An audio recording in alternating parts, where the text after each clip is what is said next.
aspire to what you admire. And I think those words have always been like a little bit of a mantra to me in my life.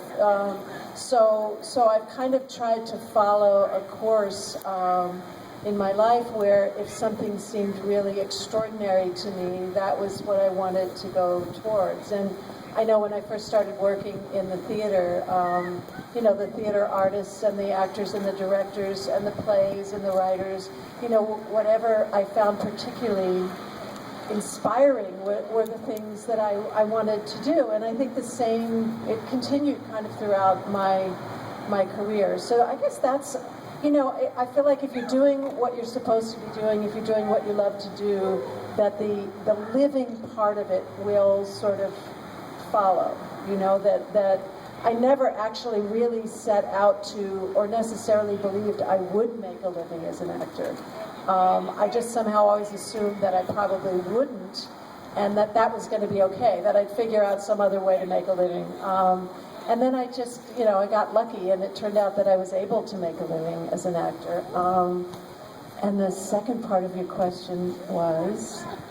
How do you make a life as an artist? Make a life as an artist. Well, that's a little bit more of a complicated question because, life has a lot of little twists and turns. And, for me, one of the big twists and turns was when my son was born. And, my work as an actor in particular was not particularly wonderfully compatible with being a parent. You travel a lot. When you're making a film, you're working like sometimes 15, 16-hour days, 6 days a week on location. And it's not necessarily compatible with having a child, especially a child who's then in school. So I had to really kind of continually reimagine and redesign my life. Oh, thank you so much. I had to kind of keep reinventing myself as an artist in order to be able to stay doing something that I loved and that was creative, and to be a parent at the same time. So I don't know how many of you know I have a little fiber arts business, a studio and a store that I opened about 10 years ago. And that was all really in relation to wanting to continue to have a really vibrantly creative life and be a parent simultaneously, because I did not want to subject my son to being sort of yanked around the world or the United States and having to live in hotels with a nanny raising him while I was working all the time. It just didn't seem like a very appealing way to go for me.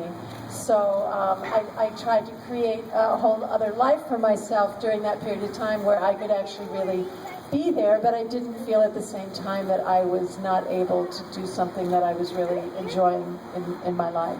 So, I mean, that's been my solution to trying to create a world or a life as an artist, and I think that requires a certain kind of flexibility and willingness to constantly keep re-examining what's important to you.